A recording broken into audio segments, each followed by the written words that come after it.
嗨，朋友们，嗨，稍微先解释一下这个手哈，就是在刚才休息的通道里边，因为太暗了，摔了一跤啊。想过在这轮输给堂姐，没想过输给黑灯。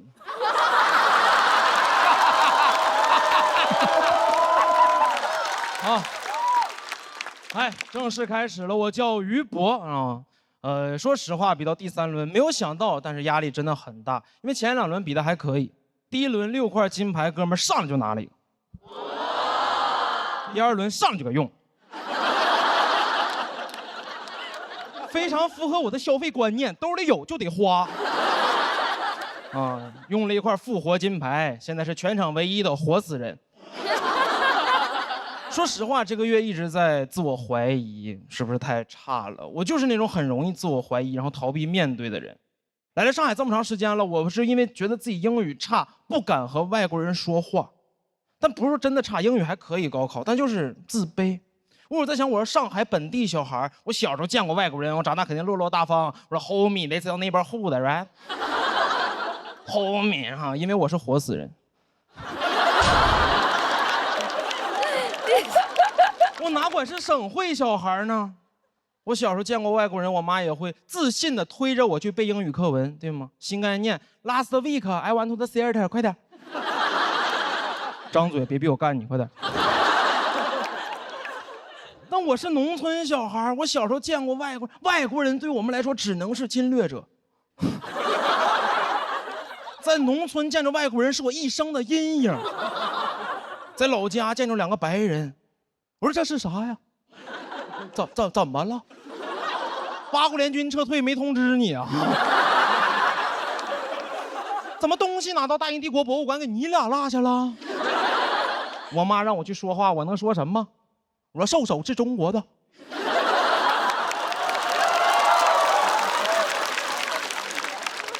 他说哥们儿，我也是中国的，我少数民族。还是来了上海，因为自卑感到落差，就是来了上海才意识到，原来英语是一门语言呢，它怎么能拿来交流呢？我们的英语只是一门学科，落在试卷上，还交流。我们的英语学的跟捧哏似的，最多保证话不掉在地上。还什么听说读写，我们就是嗨，没听说过。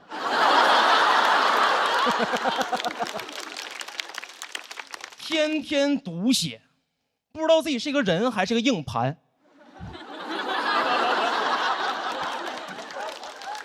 啊，不是说为了抖一个谐音梗，是因为我们那年黑龙江英语高考英语不考听力，不是说真的不考，就是播放但是不算分高考当白噪音放。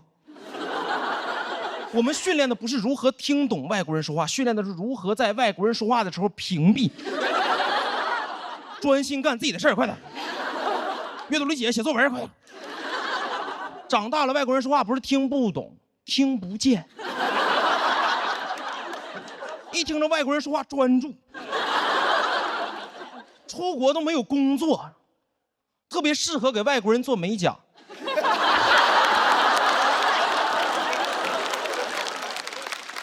叭叭说2句话，给手指甲当答题卡涂满了。只能做美甲，不能纹身，因为忍不住想写作文。回家一照镜子，后背是地儿里滑。英语学得很尴尬，对吧？精通掌握，因为成绩还可以，但是绝对不会主动使用。英语学得跟核武器似的。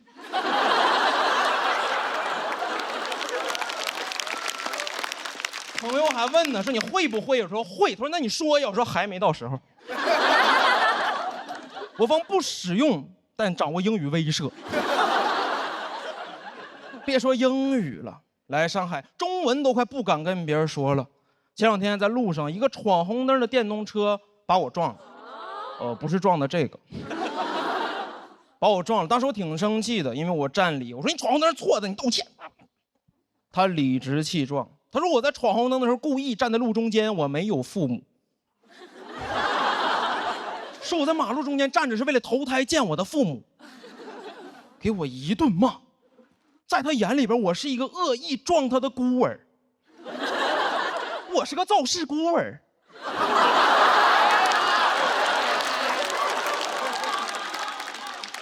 对我进行疯狂辱骂，脑子已经空白了，只有一句歌词说他在朝我扔泥巴。已经迟缓了，场面特别像是植物大战僵尸，我是僵尸，他那嘴里全是植物啊。我当时就看着他，我说这个世界是不是就不需要规则呀？因为他说着说着，只有我们这种感觉伤害我们，只有我们这种自卑的人才需要规则。说着说着来了一句啊，红灯剩3秒就是绿灯。他说，那你阳寿剩3年就能埋了吗？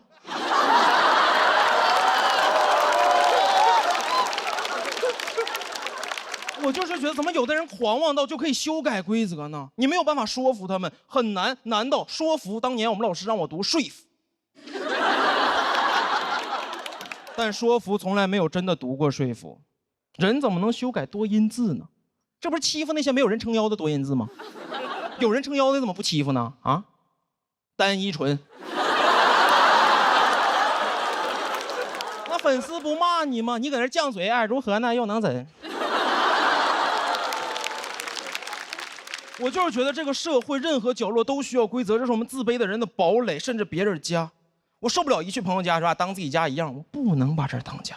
我真把这儿当家，我就把你撵出去，我不喜欢别人来我家。当时有2个发小来上海看我，当时就是假客气，我说你们2个随便坐。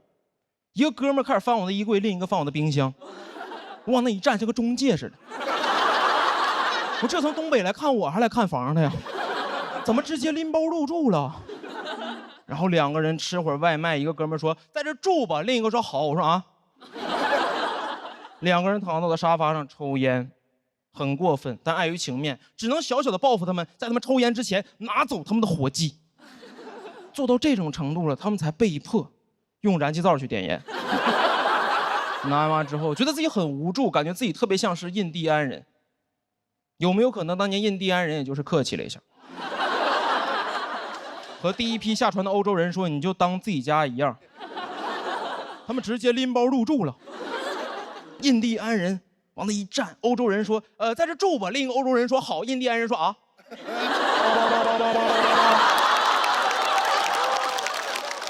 印第安人实在没办法了，才在每年感恩节的时候拿走他们的火鸡。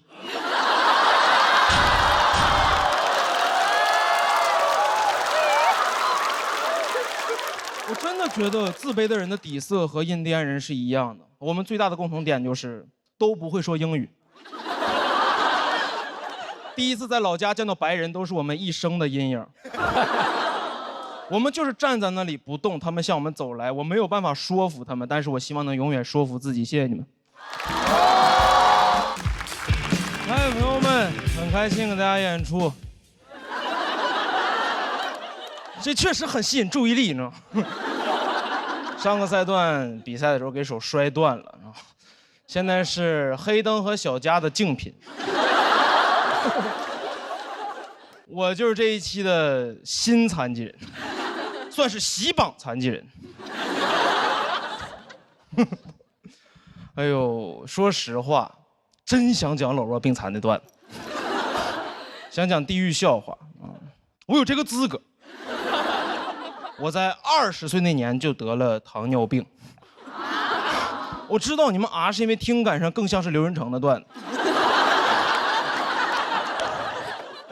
20岁，在我们的教育观念里算小孩，小孩就是得不了任何病。我小的时候是没办法和长辈说难受的，但凡说难受，就以你是小孩的名义来否决你。他们甚至会剥夺你身上的器官。从来没办法和长辈说腰疼。小孩没有腰啊，一出生给你卖到缅北了。我们东北更严重，逞强教育，流感出门没有人戴口罩，脸上挂个小孩出门了，得不了任何病。但是这是肯定是玩笑，身边的朋友开那个玩笑才是真的恶心，把你当绝症，不让你吃糖，不让你吃水果，不让你吃巧克力，非说你是狗。上网搜糖尿病患者能不能用水果手机。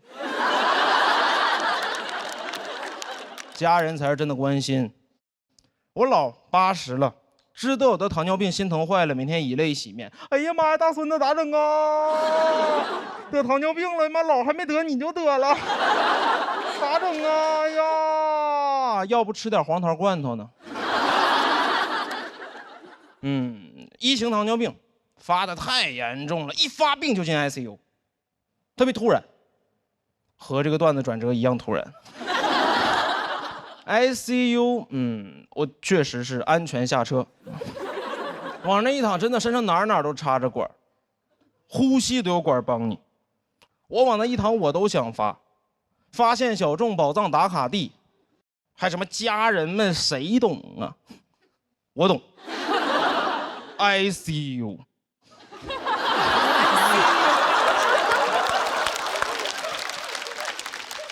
再出来的时候，在隔离病房，周围全是那种老人、老头嘛，他们很健谈，在里边聊天。大爷问你怎么进来的？看着我说：“老弟，你这么年轻，你来这儿，你得是癌呀。”我说：“大爷，你别闹，我糖尿病。”他说：“你别闹，这屋里谁没有糖尿病？”当时才意识到，糖尿病只是见他们的门槛。之后就一直以为自己可以像是一个正常人一样，每天打胰岛素活着。但直到去年，大学毕业找工作，考了老家一个社区，被拒绝了。那个手册一翻开，写的是有犯罪记录不行，大面积纹身不行，糖尿病等慢性病不行。没有想到这个门槛面前，我和杀人犯一个级别。没有想到为什么？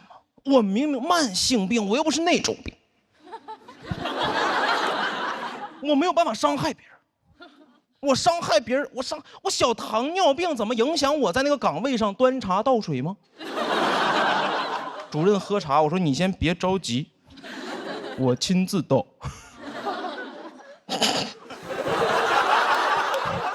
蜂蜜茶，主任，蜂蜜茶，5支蜜糖。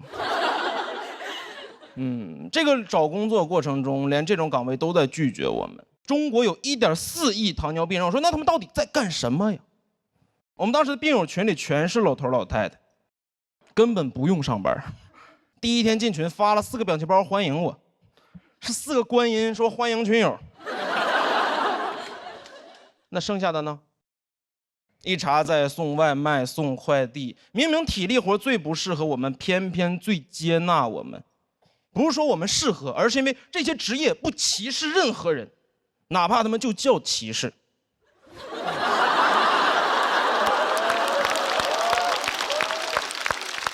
我真的在找工作过程中屡屡碰壁。我当年投过一个我最引以为我觉得我轻车熟路、手拿把掐的岗位，一个大厂的运营。所有面试全过了 ，HR 为了拒绝我说那个话坦诚且残忍，担心你的体力问题，没有办法胜任我们这个岗位。体力，奥运会上足球、网球、冰球各个领域都有糖尿病的运动员，我们的体力可以打奥运会，没有办法上这个班，这得多需要体力！我能为国争光，没办法为他卖命。我不是来端茶倒水，有什么东西是我那个体力干不了、端不了的吗？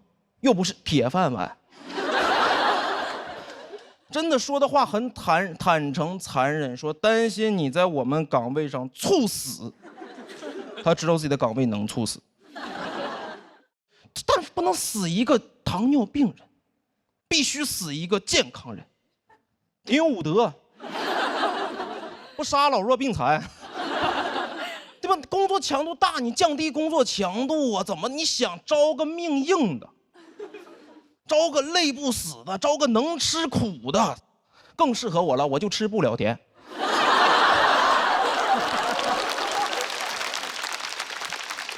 运营干不了，我们有什么干不了的？英国2任首相都是糖尿病，不跟你们抢这个冠军了，我要当英国首相，已经疯了。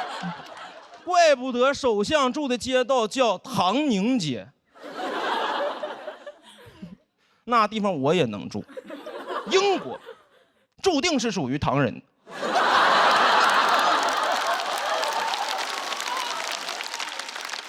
如果当英国首相这个愿景太过于荒谬，那我还是希望能回归本真，希望所有人在找工作过程中都不被歧视，这个世界该填的填，不该填的不填。谢谢你们。大家好，我是彩玲。我这个人情绪稳定，很少哭。我妈教育有方，小时候日记被我妈偷看了，哭。我妈说：“你日子多幸福啊！你想想那非洲小孩，饿的都吃不上饭，人家都不哭，你哭。”我说：“你咋知道人没哭呢？非洲小孩日记你也偷看呢？”我妈说：“哭没用，写日记也没用，要是真喜欢写，就写出高分作文才有用。写作文老是那个题目，我爱我的妈妈。我当然爱我妈妈了，别人妈妈那不阿姨吗？想得高分永远是那几句话。我的妈妈在我高烧的深夜照顾我，在雨中接我放学，为我打伞，淋湿了自己。哎，淋湿的永远是我妈，但发高烧的永远是我。那年东北旱灾，庄稼旱死了上百亩，我妈被雨淋湿了47次。我妈在哪儿哪儿下雨，铁岭萧敬腾。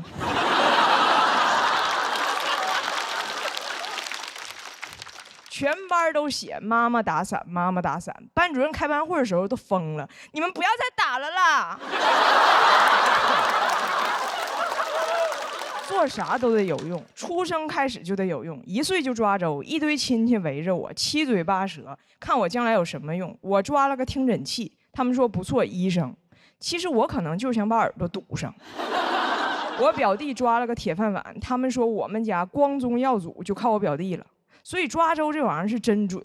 虽然我没有成为一名医生，但我一直觉得他们有病。抓铁饭碗的表弟更准，他现在在干吃播。就算死了也得有用。我姥爷走了20年了，这20年我姥每周给他准备3根破香蕉和5个过期月饼，求他办了70多件事儿，就没有人考虑过他生前糖尿病。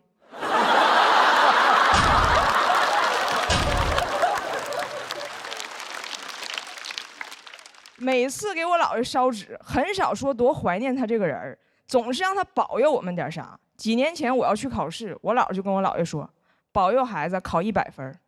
我考的是雅思，一出分7.5，我姥转身就把月饼撤了。家里别人遇到什么事儿也会求我姥爷帮忙，除了烧纸还会烧烟呐，什么别的。这么说吧，我姥爷身边现在全是2手烟、2手手机、2手手表。我姥爷在那边急需一个转转。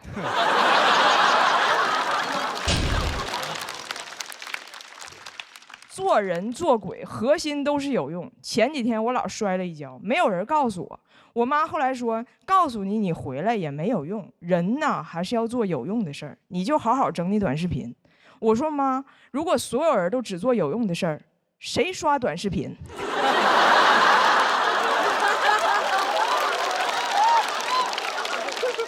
就是做那些没用的事儿的时候，我最快乐。前几天给我家柯基修了个蜜桃臀。别人问我花180给狗屁股修那么好看有什么用？我说没用，但是我开心，因为我没法花180给自己修一个好看的屁股。凭啥非要有用啊？没用的人活得更爽。你看咱们这个节目啊，最有用的是摄影大哥，他不录这节目纯白眼。其次是观众，你们不笑这节目纯尬眼。最没用的就是气氛组嘉宾。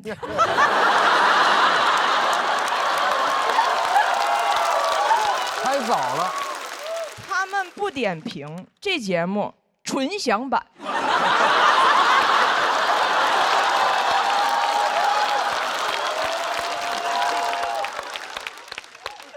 但是我们有谁比他们过得好？我们每天都在努力做一个有用的人，干有用的事儿，好累呀，不想有用了。直到今年第1轮比赛的头一天，突然看到一条新闻，言之凿凿说小行星即将撞击地球，导致世界末日。我说，哎，要是真的，怎么还有种解脱感？就是不是我主观不努力啊，是客观不允许了。这就好比公公婆婆天天催着生孙子，结果一觉醒来绝经了。种精神状态就是绝子。我说小行星，你可说准了，来啊！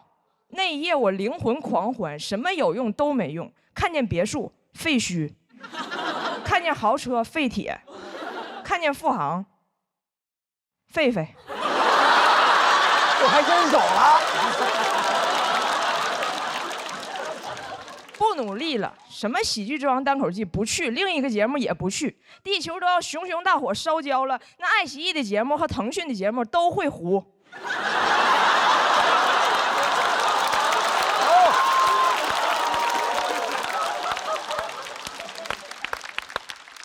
人情世故我不再在乎。爱奇艺导演跟我说：“彩玲姐，要不要用你的短视频账号给我们节目打广告？”我说：“不打，号卖了。”我给我女儿看小行星要撞地球视频，我说：“妈妈爱你，来把教科书拿来，给你烧了，以后随便刷短视频。”我女儿一刷下一条，专家已辟谣。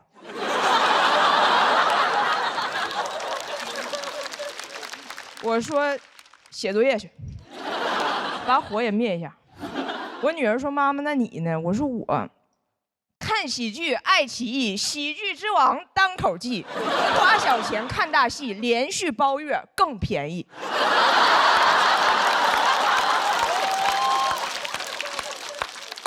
好像只有想到世界末日要来了，我才能心安理得的做个废物。我活到今天一直在做有用的事儿。从小的教育让我一直以为，只要努力，更大的快乐会在后边等着你。但这是骗人的。小时候我们院里仨女生都喜欢跳皮筋儿，我老是回家写作业凑不齐，但是写作业的时候嘴里也捣鼓小皮球、拿脚踢、2856、2857，再凑齐，岁数大跳不动了。那年我们仨正好28、29、31。那时候我姥爷亲手扎了一个风筝，老想带我出去放，还用吃的诱惑我说：“走啊，香蕉带着呢，还有月饼呢。”但是因为我有作文课、数学课，一次都没去过。现在在看放风筝，风筝和姥爷都在天上。我写完这篇稿子，跟我女儿说，什么都没用，你的世界你快乐最有用。我女儿说：“对呀，我的世界本来就没有别人呢。”谢谢大家，我是彩玲。大家好，我是陈树。我今年24岁，已经开始做体检了。不是查糖尿病啊，也不是身体有什么明显的症状，就是感觉按照我这些年的生活习惯来说吧，也该出点问题了。去的是那种体检机构，效率很高。他们一边抽血一边推销，哇，就是一开始抽血就问，心脑血管要不要查一下？要不要查一下？微量元素要不要查一下？那胳膊上插着针管能不查吗？我感觉如果说不查，他会把血给我打回去。不查是吧？那抽多了，抽多了。有些医生还会故意的做出一些反应来引起你的焦虑，去查心脏彩超，医生拿个仪器在我身上划来划去，看着影像，突然来了一句：“唉。”我当时就一个想法，同意捐献。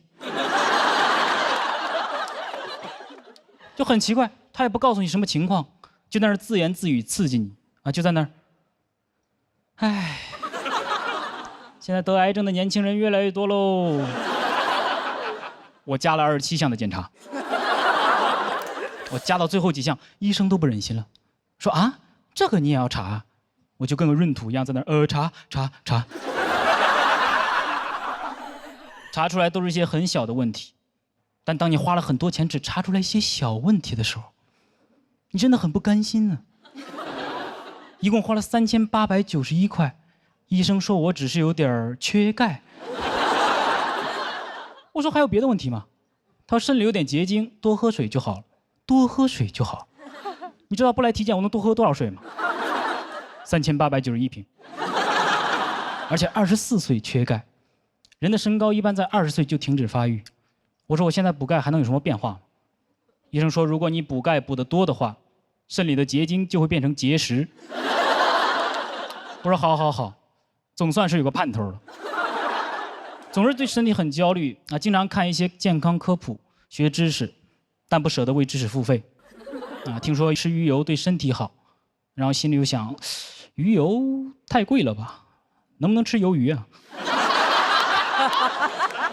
而且网上的健康科普真的实在太多了，一上网就觉得自己哪儿都不对。什么不要久站会静脉曲张，那我坐一会儿吧；不要久坐会腰肌劳损，那我躺一会儿；不要久卧会肌肉萎缩。我现在问题就是知识太多。想健康怎么办？24小时后空翻。嗨，朋友们啊，非常开心，大家演出，我叫于博，来自一个教育大省，黑龙江。可以，鹏哥接着释放吧。老七讲什么辽宁抚顺东北小城市，我说他妈这不纯南方吗？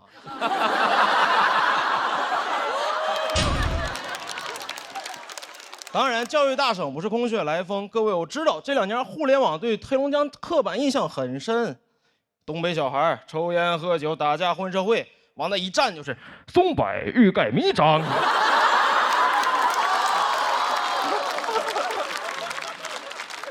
黑龙江是全国最重视基础教育的地方，拥有全国最高的高中就读率。各位可能不知道，比北上广深高多了。我们家小城市60万人，7所高中。没有中专和技校，每个混混都有文凭。你去看每一个打你的人都会三角函数。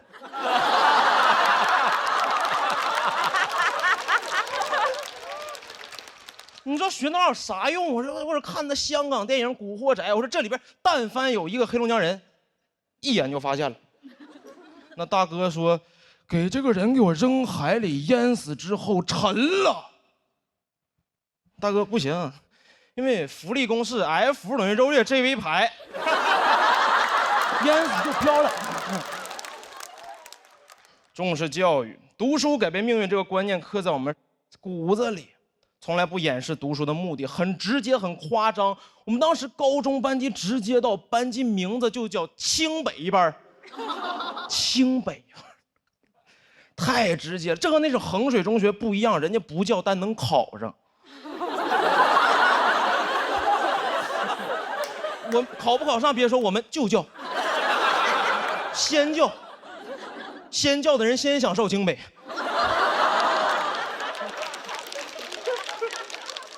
但这个名字太重了，老师第一天就会拿名字骂我们，往那一站，很刻薄。30个人，你们30个人在这个班级呀，就必须上清北，谁不上，谁是班级的失败者，是 loser。但那年清华北大纯裸考在黑龙江就招20人，最好情况，我班得含泪开那么10几个被迫上其他985的 loser。这种班级太吓人，为了清华北大布置各种各样标语，奔清北梦清北，整个班级布置的和那个清华北大主题乐园似的。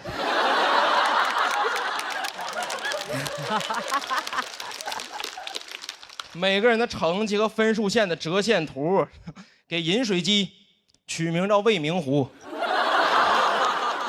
在这儿学习，批卷不敢使劲儿，得清华。天天在乐园里边学习学懵了，说一会儿6点半有没有校长坐着花车游行啊？没有，这个名字很重，老师会拿这个名字骂我们，很多事儿干不了了，玩手机什么的。你们这几头烂蒜考清北，那清北学生会玩手机吗？啊？清北学生会谈恋爱吗？啊？那清北学生会说话吗？你也不知道是骂我们还是骂清北学生。往下边一坐，我都纳了闷了。我说他们到底会什么呀？是一群不会玩手机的单身哑巴。高考那年确实失之交臂，没考上，因为自己会太多了。被迫在上海同济当了4年 loser 啊。哦，这个事儿不值得哦，因为说实话，这不是我想学的。但那种教育观念里，如果你没去到那2所最好的学校，很多人生你就不能选了。当时特别想去北京人大学社会学，我妈说社会学你上什么人大学啊？你上社会上学。听妈的，上海同济学计算机，我说那计算机为什么不在网吧里学？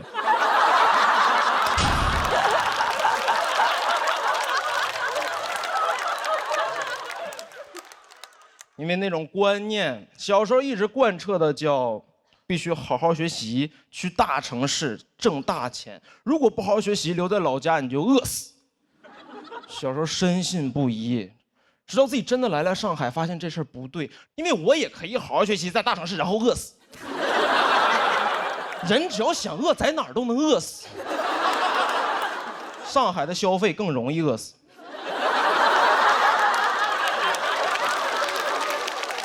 但说实话，刚考到上海那年，整个人还是沉浸在自己走出了那种小城市的幻境里边，觉得自己哎呀，哥们在上海打工干个3、5年就买房买车了，你们在老家什么东？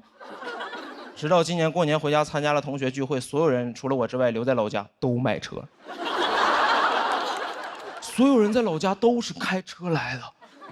同学聚会只有我一个人，零下30度走了2公里去的饭店。只有我一个人进饭店的时候，眼镜是上霜的。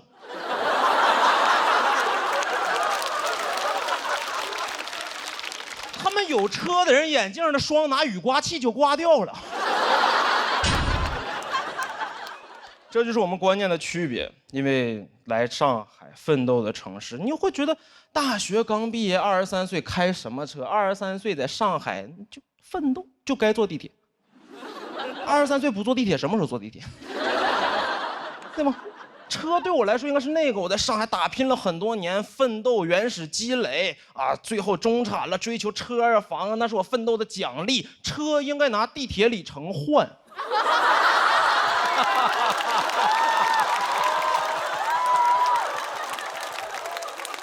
但在老家不一样，老家什么奋斗的奖励，你只要活到一定年龄阶段，爸爸妈妈就会给你买房买车。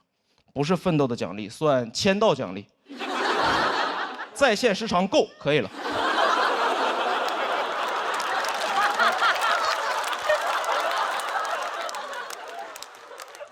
确实不理解为什么在老家的朋友能生活的让我羡慕那么多，因为在我看来，他们很多人没有解决自己独立生活的问题，爸爸妈妈就把一切都给他安排好了，我羡慕至极。独立生活了吗？我说问一个哥们，我说哎，为什么买车？和你们在上海不一样，是在老家，钱花不出去。我说钱花不出去啊，你发点假币呀。这句话让我醍醐灌顶，那一刻突然意识到，成年人的世界里不是那种完全的读书改变命运。再去考他们，没有人在乎了。问一个哥们，我说哎，交流电系统的发明者是谁？他说不知道，去你的吧！然后开着特斯拉就走了。讲到这儿，谢谢某宇哥，拜拜。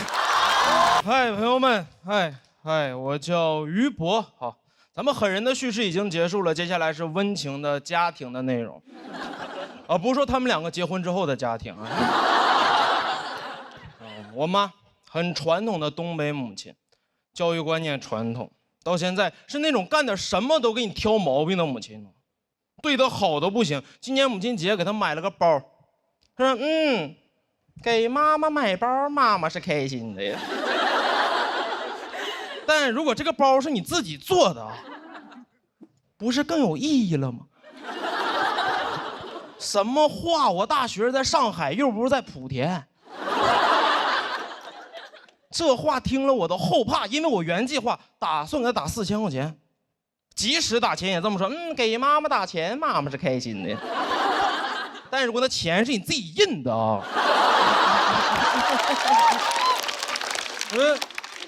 那你就开心不了多长时间了。从小教育观念相对传统，掌控感有点强。2010年左右，每天给我5毛钱。10年5毛，10年嘛，世博会都开完了5毛。然后我说你省着点花，5毛。是当时市面上流通的最小货币单元。他只要省着点都没有花，那叫攒着点花。这都不是每天都有，上学才有。兜里有5毛钱的小孩上学会自卑，5毛上学什么都干不了，5毛上学，我说你都不如少给我2毛，妈剩3毛我流浪呢。没有，我妈说妈不是不给你钱，妈就是把钱留给以后你去上海大城市买房的。没买。但这句话是小时候拒绝我需求的理由。我说妈妈，我想吃一只鸡，没法。我说肯德基，求你不许吃啊！再给你那个首付吃没了。啥玩意儿？吃只鸡给房子吃没了？吃那啥鸡呀？住房公鸡呀？不是，他就是可能攒1倍的钱付一套首付，说这房子就送你了。我说啊，那房贷呢？有人这么送礼吗？哥们23岁在上海还房贷，我必还不上，我必当老赖，我必赖，让我今天还房贷就花我前23年的毕生积蓄，还1个月。然后第2月在那房子里饿死，这是一套纯手工凶宅。我妈原话：哎呦，房子越早买越好。我说真事儿吗？那你要不10岁给我买吧，每天还5毛钱。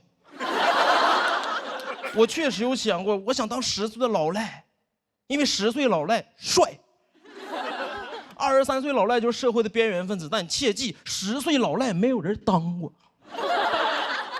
10岁呀，同学们幼稚至极，体育课，哎，我当迪迦的召唤者，我往那一站就是失信的执行人。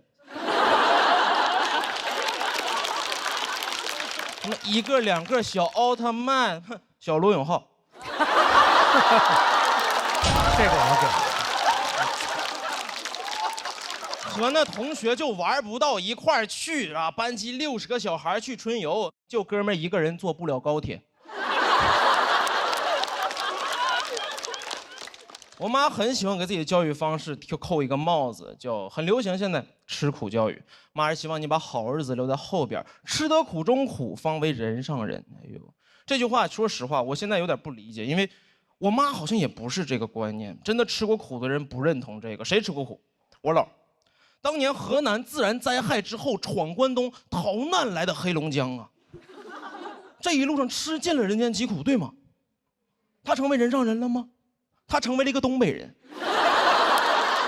他那脑子里就没有成为人上人的念头，只有一个纳乌克热说你飘向北方。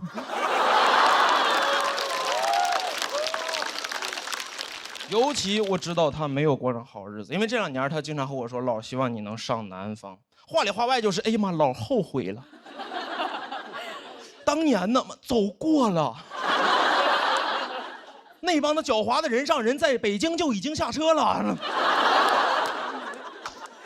我能理解我妈，上一代希望下一代能替他们完成他们年轻未尽的遗憾。我问过我妈啊，你遗憾什么？她说：哎呦，很遗憾当年家人没有给我买房，很遗憾当年没有考上研究生。我说妈妈，你中专毕业考不了研究生呢。但我也想有我自己的人生。大学毕业的时候，因为这个事儿争执过很长时间。我跟我妈说，我不想读研。我妈因为我不读研这个事儿，每一天打电话阴阳怪气，每一天一打电话，我说妈怎么了？她妈能怎么？哎呦，妈不能怎么。妈就觉得哎呦，妈要是生了个研究生这好了。啥话呀？那玩意儿是生出来的，咋生啊？生着生着脐带拽了本硕士毕业证。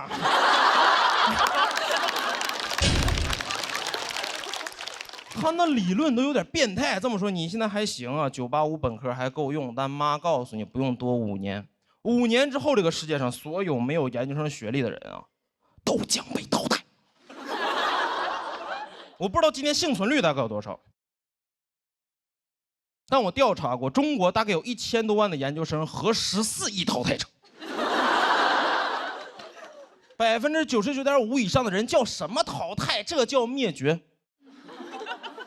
每次想到这儿更不想读研，因为我知道我们家世世代代没有任何一个研究生，我们家得灭门。哥们儿是个孝子，不能独活。